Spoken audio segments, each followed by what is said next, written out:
Everyone, welcome back to the channel Nandana Creations. Friends, ಇವತ್ತು ನಾನು crochet ಕಚ್ಚಿ design ತೋರಿಸ್ತಾ ಇದ್ದೀನಿ. ಸೊ ತುಂಬ ಈಸಿಯಾಗಿ ಬೇಗ ಹಾಕುವಂಥ ಡಿಸೈನು. 1 ಅವರ್ ಒಳಗೆ, ಇವನ್ ನಾವು ಫಾಸ್ಟಾಗಿ ಹಾಕಿದ್ರೆ ಅರ್ಧ ಗಂಟೆಯಲ್ಲೇ ಸಾಕಾಗುತ್ತೆ. ಕ್ರೋಶಾ ಡಿಸೈನ್ ಅಷ್ಟು ಬೇಗ ಹಾಕ್ಬೋದು ಡಿಸೈನ್ನ. ಸೊ ಸ್ಟಾರ್ಟ್ ಮಾಡ್ಕೊಳ್ಳೋಣ. ಆಸ್ ಯೂಶುವಲ್ 6 ದಾರ ತೊಗೊಂಡು ಗಂಟು ಹಾಕಿ ರೆಡಿ ಮಾಡಿ ಇಟ್ಕೊಂಡಿದ್ದೀನಿ. ಸ್ಟಾರ್ಟಿಂಗ್ ಸಿಂಗಲ್ ಕ್ರೋಶಾ ಮಾಡ್ತಾಯಿದ್ದೀನಿ. ತುಂಬ ಈಸಿ ಡಿಸೈನ್, ರೆಗ್ಯುಲರ್ ಡಿಸೈನಲ್ಲಿ ಸ್ವಲ್ಪ ವೇರಿಯೇಷನ್ ಮಾಡಿದ್ದೀನಿ ಫ್ರೆಂಡ್ಸ್. ಸ್ವಲ್ಪ ಡಿಫ್ರೆಂಟಾಗಿ ಟ್ರೈ ಮಾಡಿದ್ದೀನಿ. ತುಂಬ ಚೆನ್ನಾಗಿ ಬಂದಿದೆ. ಸೊ ನೀವು ಕೂಡ ಟ್ರೈ ಮಾಡ್ಬೋದು. ಫಸ್ಟ್ 2 ಸತಿ ಸಿಂಗಲ್ ಕ್ರೋಶೆ ಮಾಡ್ಕೊಳ್ಳೋಣ. 2 ಟೈಮ್ಸ್ ಸಿಂಗಲ್ ಕ್ರೋಶೆ ಮಾಡಿಕೊಂಡು ಸೊ ಅಲ್ಲಿಂದ 5 ಚೈನ್ಸ್ನ ಹಾಕ್ಕೊಳ್ಳೋಣ. So 1 chain, 2 chain, 3 chain, 4 chain, 5 chain. ಅದು ಎಲ್ಲಿಗೆ ಬರುತ್ತೆ ಅಲ್ಲಿಗೆ ಕರೆಕ್ಟಾಗಿ ಲಾಕ್ ಮಾಡ್ಕೊಳ್ಳೋಣ. ಒಂದು ಸ್ವಲ್ಪ ತಮ್ಮ ಫಿಂಗರ್ಗೆ ಗಾಯ ಆಗಿಬಿಟ್ಟಿದೆ ಫ್ರೆಂಡ್ಸ್, ಬರ್ನ್ ಆಗಿಬಿಟ್ಟಿತ್ತು. ಸೊ ಡೋಂಟ್ ಮೈಂಡ್, ಗಾಯ ಕಾಣಿಸ್ತಾ ಇದೆ. ಸೊ ಎಲ್ಲಿಗೆ ಬರುತ್ತೆ ಅಲ್ಲಿಗೆ ಲಾಕ್ ಮಾಡ್ಕೊಳ್ತೀನಿ. ಪಕ್ಕದಲ್ಲಿ ಇನ್ನೂ ಒಂದು ಸಿಂಗಲ್ ಕ್ರೋಶೆ ಮಾಡ್ಕೊಳ್ಳೋಣ.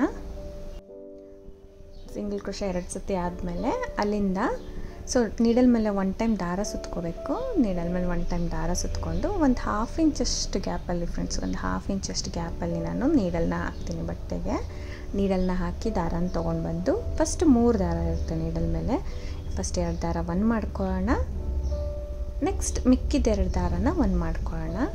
ಒಂದು ಡಬಲ್ ಕ್ರೋಶೆ ಆಗುತ್ತೆ. ಸೊ 2 ಸಿಂಗಲ್ ಕ್ರೋಶೆ ಆದಮೇಲೆ 1 ಡಬಲ್ ಕ್ರೋಶೆ ಸ್ಲ್ಯಾಂಟಾಗಿ ಬರೋ ಥರ ನಾನು ಮಾಡ್ಕೊಂಡಿದ್ದೀನಿ. ಸೊ ಸ್ಲ್ಯಾಂಟ್ ಅಂತಲ್ಲ, ನಾರ್ಮಲ್ ಬಟ್ಟೆಗೆ ಮಾಡಿದ್ರೆ ಸ್ಲ್ಯಾಂಟಾಗಿ ಬರುತ್ತೆ. ಮತ್ತು ನೀಡಲ್ ಮೇಲೆ ದಾರ ಸುತ್ಕೊಂಡು ಪಕ್ಕದ ಪಾಯಿಂಟಿಗೆ, ಒಂದೇ ಒಂದು ಪಾಯಿಂಟ್ ಪಕ್ಕಕ್ಕೆ ನಾನು ಮತ್ತೆ ನೀಡಲ್ನ ಹಾಕಿ ದಾರನ ತೊಗೊಂಡು ಬಂದು ಫಸ್ಟ್ 2 ದಾರದಲ್ಲಿ 1 ಮಾಡ್ಕೋತೀನಿ. ಮತ್ತು 2 ದಾರ 1 ಮಾಡ್ಕೊಳ್ತೀನಿ. 1 ಡಬಲ್ ಕ್ರೋಶೆ ಆಯಿತು. ಸೊ 2 ಡಬಲ್ ಕ್ರೋಶೆ ಆದ ತಕ್ಷಣ ಫ್ರೆಂಡ್ಸ್ 2 ಡಬಲ್ ಕ್ರೋಶೆ ಮಾಡಿ 3 ಚೈನ್ಸ್ನ ಹಾಕೋತಾ ಇದ್ದೀನಿ. ಸೊ ಬೇಕಂದರೆ ನೀವು ಸ್ಟಾರ್ಟಿಂಗಿಂದನೇ ಪಿಕಾಟ್ ಸ್ಟಾರ್ಟ್ ಮಾಡ್ಬೋದು. ನಾನು 1 ಡಬಲ್ ಕ್ರೋಶೆ ಎಕ್ಸ್ಟ್ರಾ ಮಾಡಿ ಸೆಕೆಂಡ್ ಡಬಲ್ ಕ್ರೋಶೆಗೆ ನೋಡಿ 3 ಚೈನ್ ಹಾಕಿ ಈ 2 ಕಂಬದ ಮಧ್ಯೆ ಗ್ಯಾಪ್ ಇರುತ್ತೆ ಅಲ್ವಾ, ಅಲ್ಲಿ ನೀಡಲ್ನ ಹಾಕಿ ದಾರನ ತಂದು 2 ದಾರ ಸೇರಿ 1 ಮಾಡ್ಕೋತೀನಿ. 1 ಪಿಕಾಟ್ ಮಾಡ್ಕೋತಾ ಇದ್ದೀನಿ. ಸೊ 2ನೇ ಕಂಬಕ್ಕೆ ನಾನು ಪಿಕಾಟ್ ಮಾಡ್ಕೊಂಡಿದ್ದೀನಿ. ಅಂದರೆ 3 ಚೈನ್ ಹಾಕಿಬಿಟ್ಟು ಬ್ಯಾಕಲ್ಲಿ ಹೋಗಿ ದಾರನ ತಂದು ಲಾಕ್ ಮಾಡೋದು. ಮತ್ತೆ ನೀಡಲ್ ಮೇಲೆ ದಾರ ಸುತ್ಕೋಬೇಕು. ಪಕ್ಕದ ಪಾಯಿಂಟಿಗೆ ಹೋಗಿ ದಾರನ ತಂದು ಇಲ್ಲಿ ಕೂಡ ಒಂದು ಡಬಲ್ ಕ್ರೋಶೆ, 2 ದಾರ 1 ಸತಿ, 2 ದಾರ 1 ಸತಿ. ಸೊ 2 ಸತಿ ಮಾಡ್ತೀವಲ್ಲ ಡಬಲ್ ಕ್ರೋಶೆ, ಆ ಥರ ಮತ್ತೆ 3 ಚೈನ್ ಹಾಕಿಬಿಟ್ಟು ಕಂಬದ ಕೆಳಗಡೆ ಬ್ಯಾಕಲ್ಲಿ ನೀಡಲ್ನ ಹಾಕಿ ದಾರನ ತಂದು 2 ದಾರ ಸೇರಿ 1 ಮಾಡ್ಕೊಳ್ಳೋದು. 1 ಮಾಡಿಕೊಂಡು ಇವಾಗ ಇನ್ನೊಂದು ಪಿಕಾಟ್ ಆಯ್ತಲ್ಲ, ಸ್ಟಾರ್ಟಿಂಗ್ 1 ಡಬಲ್ ಕ್ರೋಶೆ 2 ಪಿಕಾಟ್ ಮಾಡಿದ್ದೀನಿ. ಬೇಕಂದರೆ ಸ್ಟಾರ್ಟಿಂಗ್ ಕಂಬನೂ ಸ್ಕಿಪ್ ಮಾಡಿ ಅಲ್ಲೂ ಕೂಡ ಪಿಕಾಟ್ ಮಾಡ್ಕೋಬೋದು. ನಾನು ಇವಾಗ ಇಲ್ಲೊಂದು ಪ್ಲೇನ್ ಡಬಲ್ ಕ್ರೋಶೆ ಹಾಕೋತೀನಿ ಫ್ರೆಂಡ್ಸ್. ಈ ಕಂಬಕ್ಕೆ ನಾವು ಪಿಕಾಟ್ ಮಾಡೋದು ಬೇಡ. ಫಸ್ಟು 1 ಕಂಬ ಮಾಡ್ಕೊಳ್ಬೇಕು. ಇನ್ನು ಮಿಕ್ಕಿದ 2 ಕಂಬಕ್ಕೆ ನಾನು ಪಿಕಾಟ್ ಮಾಡ್ತೀನಿ. ಇನ್ನೂ ಒಂದು ಎಕ್ಸ್ಟ್ರಾ 1 ಡಬಲ್ ಕ್ರೋಶೆ ಮಾಡ್ಕೊಳ್ತೀನಿ. ಇದಕ್ಕೆ ಪಿಕಾಟ್ ಮಾಡೋದು ಬೇಡ ಫ್ರೆಂಡ್ಸ್. ಇದು ಒಂದು ಸೆಕ್ಷನ್ ಆಯ್ತಲ್ಲ, ಇವಾಗ ಸೆಂಟ್ರಲ್ಲಿ ಸ್ವಲ್ಪ ದಾರ ಮೇಲೆ ಮಾಡಿ ಸ್ಮಾಲ್ ಬೀಡ್ಸ್ನ 3 ಬೀಡ್ಸ್ನ ತೊಗೋತೀನಿ. ಸ್ಮಾಲ್ ಬೀಡ್ಸು 3 ತೊಗೊಳ್ತೀನಿ. ಸೊ 3 ಒಂದೇ ಸತಿನೇ ಇನ್ಸರ್ಟ್ ಮಾಡಿಬಿಟ್ಟು ಬೀಡ್ ಲಾಕ್ ಮಾಡ್ಕೊಳ್ಳೋಣ. 3 ಬೀಡ್ಸ್ನು ಇನ್ಸರ್ಟ್ ಮಾಡಿಬಿಟ್ಟು ಬೀಡ್ ಲಾಕ್ ಮಾಡಿ ನೋಡಿ, ಟೈಟ್ ಮಾಡಿ. ಅದು ಟ್ರಯಾಂಗಲ್ ಶೇಪಲ್ಲಿ ಬರಬೇಕು ನನಗೆ. ಟೈಟ್ ಮಾಡಿಬಿಟ್ಟು ಸೊ ಅಲ್ಲೇ ಡಬಲ್ ಕ್ರೋಶೆ ಮೇಲೆ ಒಂದು ಸಣ್ಣ ದಾರ ಇರುತ್ತಲ್ವ, ಎಳೆ ಥರ, ಅಲ್ಲಿಗೆ ನೀಡಲ್ನ ಹಾಕಿ ದಾರನ ತೊಗೊಂಬಂದು ಒಂದು ಸತಿ ಲಾಕ್ ಮಾಡ್ತೀನಿ. ಇಲ್ಲಾಂದರೆ ಒಂದು ಸ್ವಲ್ಪ ವಿಡ್ತ್ ಜಾಸ್ತಿ ಆಗುತ್ತೆ ಫ್ರೆಂಡ್ಸ್, ಅದು ಲೂಸ್ ಬಿಟ್ಕೊಳ್ಳೋ ಚಾನ್ಸಸ್ ಇರುತ್ತೆ. ಎಕ್ಸ್ಟ್ರಾ ಒಂದು ಸತಿ ಲಾಕ್ ಮಾಡ್ಕೊಂಬಿಡೋಣ. ಎಕ್ಸ್ಟ್ರಾ ಒಂದು ಸತಿ ಅಲ್ಲಿಗೆ ಡಬಲ್ ಕ್ರೋಶೆ ಮೇಲಿರೋ ಚೈನ್ ಗ್ಯಾಪ್ಗೆ ಲಾಕ್ ಮಾಡ್ಕೊಳ್ತೀನಿ. ಸೊ ಅಲ್ಲಿಂದ ಮತ್ತೆ ನೀಡಲ್ ಮೇಲೆ ದಾರ ಸುತ್ಕೋಬೇಕು. ಸೇಮ್ ಇವಾಗ ಸ್ಟಾರ್ಟಿಂಗಿಂದ ಯಾವ ರೀತಿ ಮಾಡಿದ್ವಿ, 1 double crochet normal plain 1 double crochet ಮಾಡ್ಕೊಳ್ಳೋಣ. 1 ಕಂಬ ಮಾಡಿಕೊಂಡು ಈಗ ಇನ್ನೂ 1 ಕಂಬ ಮಾಡಿ ಅದಕ್ಕೆ ಪಿಕಾಟ್ ಮಾಡ್ಕೊಳ್ಳೋಣ. ಸೊ ಮತ್ತೆ ನೀಡಲ್ ಮೇಲೆ ದಾರ ಸುತ್ಕೋಬೇಕು. ಪಕ್ಕದ ಪಾಯಿಂಟಿಗೆ ಸೇಮ್ ಒಂದ್ರ ಮೇಲೆ ಒಂದು ಮಾಡೋಕ್ಕಾಗಲ್ಲ ಫ್ರೆಂಡ್ಸ್, ಅದು ಜಾಸ್ತಿ ಕಂಬಗಳು ಬರುತ್ತಲ್ವ, ಒಂದ್ರ ಮೇಲೆ ಒಂದು ಮಾಡೋಕ್ಕಾಗಲ್ಲ. ಪಕ್ಕದ ಒಂದೇ ಒಂದು ಪಾಯಿಂಟಷ್ಟು ಗ್ಯಾಪ್ ಬಿಡ್ತೀರಾ. ಪಕ್ಕದ ಪಾಯಿಂಟಿಗೆ ನಾನು ನೀಡಲ್ನ ಹಾಕಿ ದಾರ ಅಂತಂದು 2 ದಾರ 1, 2 ದಾರ 1 ಆ ಥರ ಮಾಡ್ಕೊಂಡು ಡಬಲ್ ಕ್ರೋಶೆ ಮಾಡ್ಕೊತೀನಿ. ಅಲ್ಲಿಂದ 3 ಚೈನ್ನ ಮಾಡಿಕೊಂಡು ಕಂಬದ ಕೆಳಗಡೆ ಹೋಗಿ ದಾರ ಅಂತಂದು ಲಾಕ್ ಮಾಡ್ಕೊಳ್ತೀನಿ. ಮತ್ತು ಇನ್ನೂ ಒಂದು ಸತಿ ಪಿಕಾಟ್ ಮಾಡ್ತಾಯಿದ್ದೀನಿ. 1 ಚೈನ್, 2 ಚೈನ್, 3 ಚೈನ್ ಮಾಡಿಕೊಂಡು ಕಂಬದ ಕೆಳಗಡೆ ನೀಡಲ್ನ ಹಾಕಿ ದಾರ ಅಂತಂದು 2 ದಾರ ಸೇರಿ 1 ಮಾಡ್ಕೊಳ್ಳೋಣ. ಮತ್ತು ಇನ್ನೂ ಒಂದು ಡಬಲ್ ಕ್ರೋಶೆ. ಸೊ ಈ ರೀತಿ ಮಾಡಿದ್ದೀನಿ. ಸೆಂಟರ್ಗೆ 3 ಬೀಡ್ಸ್ ಟ್ರಯಾಂಗಲ್ ಶೇಪ್ ಬರಬೇಕು. ಫಸ್ಟು 1 ಕಂಬ plain double crochet, 2 picot, 1 double crochet, ಮತ್ತು ಬೀಡ್ಸ್ ಆದ ತಕ್ಷಣ 1 double crochet, 2 picot, 1 double crochet ಆ ಥರ ಮಾಡಿದ್ದೀನಿ.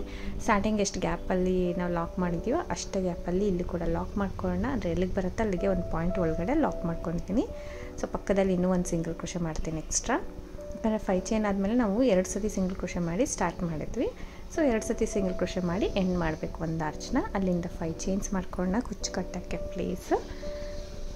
ಸೊ ಎಲ್ಲಿಗೆ ಬರುತ್ತೆ ಅಲ್ಲಿಗೆ ಲಾಕ್ ಮಾಡಿಕೊಂಡು ಇಲ್ಲೂ ಕೂಡ ಇನ್ನೂ ಒಂದು ಸಿಂಗಲ್ ಕ್ರೋಶೆ ಮಾಡ್ಕೊತೀನಿ. ಎಕ್ಸ್ಟ್ರಾ ಒಂದು ಸಿಂಗಲ್ ಕ್ರೋಶೆ. ಸೊ ಈ ರೀತಿ ಆರ್ಚ್ ರೆಡಿ ಆಗುತ್ತೆ ಫ್ರೆಂಡ್ಸ್. ನಾರ್ಮಲ್ ಪಿಕಾಟ್ ಆರ್ಚಿಗೆ ಸೆಂಟ್ರಲ್ಲಿ 3 ಬೀಡ್ಸ್ ಬಂದರೆ ಎಷ್ಟು ಡಿಫ್ರೆಂಟಾಗಿ ಕಾಣಿಸುತ್ತೆ ನೋಡಿ. ನಿಮಗೆ ಶೇಪೇ ಡಿಫ್ರೆಂಟ್ ಆಗೋಗುತ್ತೆ. ನಾರ್ಮಲ್ ಯು ಶೇಪ್ ಟೈಪ್ ಕಾಣಿಸೋದಿಲ್ಲ, ಇದು ಸ್ವಲ್ಪ ಡಿಫ್ರೆಂಟಾಗಿ ಕಾಣುತ್ತೆ. ಓವರಾಲ್ ಹತ್ರ ಕುಚ್ಚು ಹತ್ರ ಆರ್ಚ್ ಬರೋದ್ರಿಂದ ತುಂಬ ನೀಟಾಗಿ ತುಂಬ ಚೆನ್ನಾಗಿ ಕಾಣಿಸುತ್ತೆ ಫ್ರೆಂಡ್ಸ್. ಒಂದು ಸೈಡ್ ಟ್ರೈ ಮಾಡಿ ನೋಡಿ ನೀವು. ಓವರಾಲ್ ಕುಚ್ಚು ಕಟ್ಟಿದ ಮೇಲಂತೂ ಲುಕ್ ತುಂಬ ಚೆನ್ನಾಗಿ ಬರುತ್ತೆ. ಡಿಸೈನ್ ಅಂತೂ ಪುಟ್ಟು ಆರ್ಚು ಬೇಗ ಆಗೋಗುತ್ತೆ, ತುಂಬ ಫಾಸ್ಟಾಗಿ ಡಿಸೈನ್ ಹಾಕ್ಬೋದು. ನಾರ್ಮಲ್ ಆರ್ಚ್ ಹೆಂಗೆ ಹಾಕ್ತೀರಾ 1 ಅವರ್ ಒಳಗೆ ಡಿಸೈನ್ ಇರುತ್ತಲ್ಲ, ನಾರ್ಮಲ್ ಪಿಕಾಟ್ ಆರ್ಚ್, ನಾರ್ಮಲ್ ಕಂಬಗಳ ಆರ್ಚು ಸೇಮ್ ಅದೇ ಥರ. ಸೆಂಟ್ರಲ್ಲಿ ಬೀಡ್ಸ್ ಎಕ್ಸ್ಟ್ರಾ ಬರುತ್ತೆ ಅಷ್ಟೇ. ಅದು ಇದನ್ನೊಂದು ಸ್ವಲ್ಪ ಕಂಬನ ಇದು ಬೇಕಂದರೆ ಸ್ಕಿಪ್ ಮಾಡಿ ಇನ್ನೂ ಒಂದು ಪಿಕಾಟ್ ಹಾಕೋಬೋದು ಫ್ರೆಂಡ್ಸ್. ಕಂಜೆಸ್ಟ್ ಆಗಿಬಿಡುತ್ತೆ ಅಂದ್ಬಿಟ್ಟು ನಾನು ಎಕ್ಸ್ಟ್ರಾ ಒಂದು ಕಂಬ ಮಾಡಿಬಿಟ್ಟು ಪಿಕಾಟ್ನ ಸ್ಟಾರ್ಟ್ ಮಾಡಿದ್ದೀನಿ. ಬರೀ 2 ಪಿಕಾಟ್ ಆದರೆ ಸಾಕಾಗತ್ತೆ ಅಂತ ಆ ಶೇಪ್ಗೋಸ್ಕರ ಆ ಥರ ಒಂದು ಸ್ವಲ್ಪ ಕ್ರೌನ್ ಶೇಪ್ ಬರುತ್ತೆ ಇದು ನೋಡಿ. ಫಸ್ಟ್ ಕಂಬನ ಬಿಟ್ಬಿಟ್ಟು ನಾನು ಸೆಕೆಂಡ್ ಕಂಬ ಹಾಕಿದ್ಮೇಲೆ ನಾನು ಪಿಕಾಟ್ ಮಾಡಿದ್ದೀನಿ. ಮತ್ತು ಇವಾಗ ಥರ್ಡ್ ಒಂದು ಕಂಬಗೂ ನಾನು ಪಿಕಾಟ್ ಮಾಡ್ಕೋತೀನಿ. 3 ಚೈನ್ ಹಾಕಿ ಬ್ಯಾಕ್ ಸೈಡ್ ಹೋಗಿ ದಾರ ಅಂತಂದು ಲಾಕ್ ಮಾಡ್ಕೊಳ್ಳೋದು ಆ ರೀತಿ ಮಾಡ್ಕೋತೀನಿ. So 3 chain, 1 chain, 2 chain, 3 chain ಮಾಡಿ ಕಂಬದ ಕೆಳಗಡೆ ನೀಡಲ್ ಹಾಕಿ ದಾರ ಅಂತಂದು ಲಾಕ್ ಮಾಡ್ಕೊ. ಸೊ ಇವಾಗ ಇನ್ನೂ ಒಂದು ಕಂಬ ಮಾಡ್ಕೊಳ್ಳೋದು ನಾರ್ಮಲ್ ಡಬಲ್ ಕ್ರೋಶೆ. ಆ 3 ಬೀಡ್ಸ್ ಹಾಕುವಾಗ ಫ್ರೆಂಡ್ಸ್ ಪಿಕಾಟ್ ಆದ ತಕ್ಷಣ 3 ಬೀಡ್ಸ್ ಹಾಕಿದ್ರೆ ಅದು ಅಷ್ಟು ಚೆನ್ನಾಗಿ ಬರಲ್ಲ.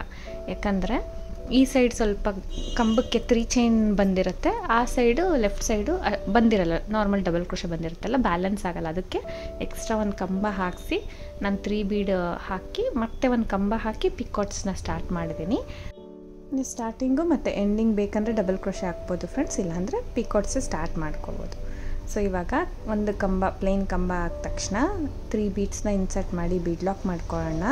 ಅದನ್ನು ಫಸ್ಟ್ ಟೈಟ್ ಮಾಡ್ಕೊಂಬಿಡೋಣ. ಟೈಟ್ ಮಾಡಿಕೊಂಡ್ರೆ ಅದು ನಮಗೆ ಟ್ರಯಾಂಗಲ್ ಶೇಪಲ್ಲಿ ಬರುತ್ತೆ. ಟ್ರಯಾಂಗಲ್ ಶೇಪಲ್ಲಿ ಬಂದ ಮೇಲೆ ಕಂಬದ ಮೇಲೆ ಒಂದು ಎಳೆ ದಾರ ತೊಗೊಂಡ್ಬಿಟ್ಟು ನಾವು ಲಾಕ್ ಮಾಡ್ಕೊಳ್ಳೋಣ. ಸೊ ಕಂಬದ ಕೆಳಗಡೆ ಹೋಗೋದು ಬೇಡ ಫ್ರೆಂಡ್ಸ್, ಕಂಬದ ಮೇಲಿರೋ ನಿಮಗೆ ಸಿಗುತ್ತೆ ಒಂದೇ ಒಂದು ಥ್ರೆಡ್ ಎಳೆ. ಸೊ ಅಲ್ಲಿಗೆ ನಾನು ಲಾಕ್ ಮಾಡ್ಕೊಂಡು ಬಿಡ್ತಾಯಿದ್ದೀನಿ. ಸೊ ಆರಾಮ್ಸಾಗಿ ಮಾಡ್ಕೋಬೋದು. ಲಾಕ್ ಮಾಡ್ಕೊಂಬಿಟ್ಟು ಅಲ್ಲಿಂದ ಮತ್ತೆ ಒಂದು ಪ್ಲೇನ್ ಡಬಲ್ ಕ್ರೋಶೆ ಪಕ್ಕದ ಪಾಯಿಂಟಿಗೆ ಗ್ಯಾಪ್ ಬಿಡೋದು ಬೇಡ ಫ್ರೆಂಡ್ಸ್, ಇಲ್ಲ ಸೇಮ್ ಪಾಯಿಂಟಿಗೆ ಹಾಕಿದ್ರೂ ನಡೆಯುತ್ತೆ. ಅಲ್ಲೇ ಡಬಲ್ ಕ್ರೋಶೆ ಮಾಡಿ ನೆಕ್ಸ್ಟ್ ಮತ್ತೆ ಇನ್ನೂ 2 ಡಬಲ್ ಕ್ರೋಶೆಗೆ ಪಿಕಾಟ್ಸ್ನ ಹಾಕ್ಕೋಬೇಕು. 2 ಪಿಕಾಟ್ ಬರುತ್ತೆ, ಲಾಸ್ಟಲ್ಲಿ ಒಂದು ಪ್ಲೇನ್ ಡಬಲ್ ಕ್ರೋಶೆ ಬರುತ್ತೆ. ಸೊ ಇಲ್ಲಿ ಕೂಡ 3 ಚೈನ್ ಹಾಕ್ತೀನಿ, ಕಂಬದ ಕೆಳಗಡೆ ನೀಡಲ್ ಹಾಕಿ ದಾರ ಅಂತಂದು ಲಾಕ್ ಮಾಡ್ಕೊಳ್ತೀನಿ. ಮತ್ತು ಇನ್ನೂ ಒಂದು ಪಿಕಾಟ್,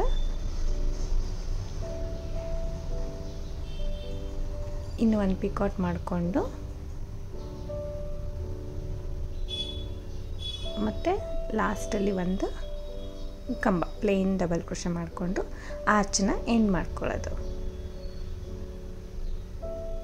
ಸೊ ಕಂಜೆಸ್ಟ್ ಆಗಬಾರ್ದು ಅಲ್ವ ಫ್ರೆಂಡ್ಸ್, ಅದು ಫ್ರಿಲ್ಸ್ ಬರಬಾರ್ದು ಆರ್ಚಿಗೆ ಅಂದ್ಬಿಟ್ಟು ನಾನು ಲಾಸ್ಟಲ್ಲಿ ಫಸ್ಟಲ್ಲಿ ಒಂದು ಪ್ಲೇನ್ ಡಬಲ್ ಕ್ರೋಶೆ ಹಾಕಿದ್ದೀನಿ. ಬೇಕಂದರೆ ನೀವು ಆ ಥರ ಟ್ರೈ ಮಾಡಿ ನೋಡ್ಬೋದು, ಪಿಕಾಟ್ ಹಾಕಿ ನೋಡ್ಬೋದು.